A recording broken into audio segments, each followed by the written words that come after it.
really, when you look at an organization that can change a community, and I mean not just with a vision, but with innovative grassroots, projects, really understanding what the need is in the community, and then going out and delivering on that. And when I say innovative, it's that creativity that you see some organizations that really excel. It's in their fiber. They just do things differently, and they've learned how to get, in this case, the books and the education into the hands of the people that need it. How important is that, Brian? I think it's paramount. I mean, you have to have that.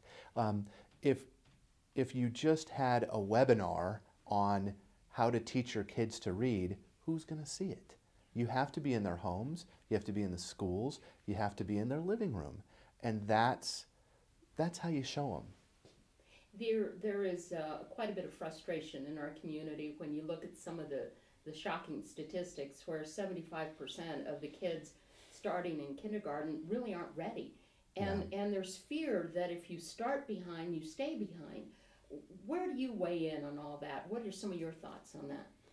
Well, I don't know what the catalyst to change it would be. If you're on a path that doesn't lead to being ready for school, what's the catalyst that makes that change? And once you start behind, it just kind of logically makes sense, right? I mean, what's the catalyst that's going to make that change and get you to catch up, unless there's some intervention that can turn that corner? And that's so important. We see some kids who never did very well in school who, they're doing okay now. They've got a job. They're raising a family.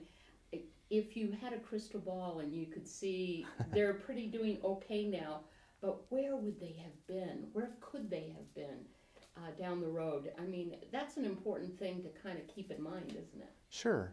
I mean, it really is. I mean, if you think about it, literacy and the ability to excel in school just leads to all the good roads. I mean, it doesn't mean you're going to have success, but at least it gives you a shot. And I really think that we owe it to our kids to at least give them that shot. And if they don't have it, that's on us. As a culture, as a town, as parents, we owe it to our kids to give them that chance for success. It seems like we're putting more money in the state pen than the playpen these days. With, they're projecting the number of prison beds they need by where kids are in the 4th grade. There's something just morally wrong about that, isn't there? I mean, well, there is, but it's a spiral, right? I mean, it's something that once it's set in motion, it's going to continue until you can really find a number of ways to solve that problem. Literacy is only one of them to solving the issue that you're talking about. But you have to start somewhere, and you have to break that cycle. And until we do that, the funding is going to continue to go there, because that's the natural outcome for so many people that didn't give that chance that I talked about a minute ago. They don't have the foundation for success. What do we do? I mean, short of hitting somebody over the head with a baseball bat, and really, look, here are the statistics. This shows you. I mean, what do we have to do as a community to really put this whole issue of early literacy up on everybody's, number one on their checklist? I think, as with anything in life, if you tell me a story and give me statistics, it paints part of the picture, but show me and demonstrate. Have me meet a child who isn't literate and spend time with them, and then see the other side of that. If you could bring that experience to people, I think that's how you show them. And it's not always economics involved, is it? I mean, No. Yes, we know that if you come from a disadvantaged area, the chances that you have a lot of books in your house are less. But just being poor doesn't mean you're set to fail.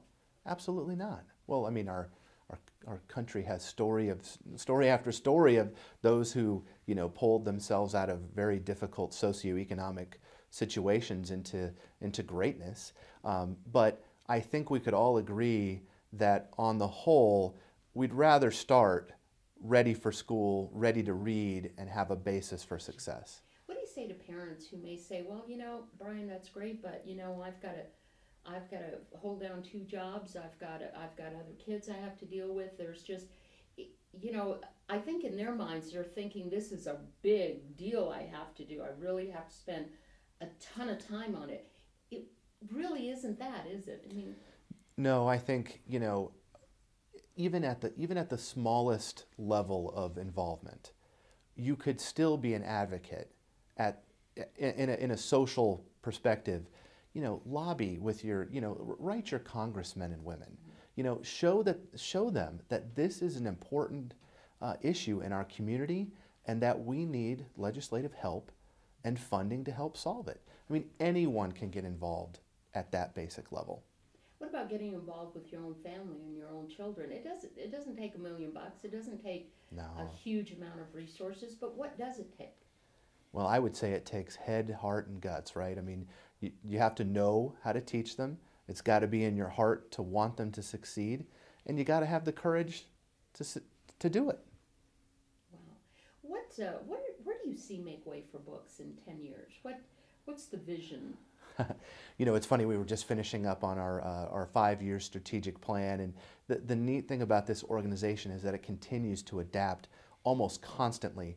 So where it could be in 10 years from now, I think it's a world of possibilities, to be honest with you, because every year we're innovating, and that creativity I talked about earlier, it's in the fiber of the people that work here, and the volunteers, and the people in the community that support the organization. So we could go anywhere in 10 years. There's finally your last question, I promise. You're sitting in a room full of potential donors. What do you say to them to get them to get off the fence and believe in this organization and invest in this organization? Say to that group of donors that if you'd like to support an organization that truly understands the issue of literacy in our community and has for many years put programs into place to get into schools, to get into the living room, to change children's lives, Make Way for Books is that organization.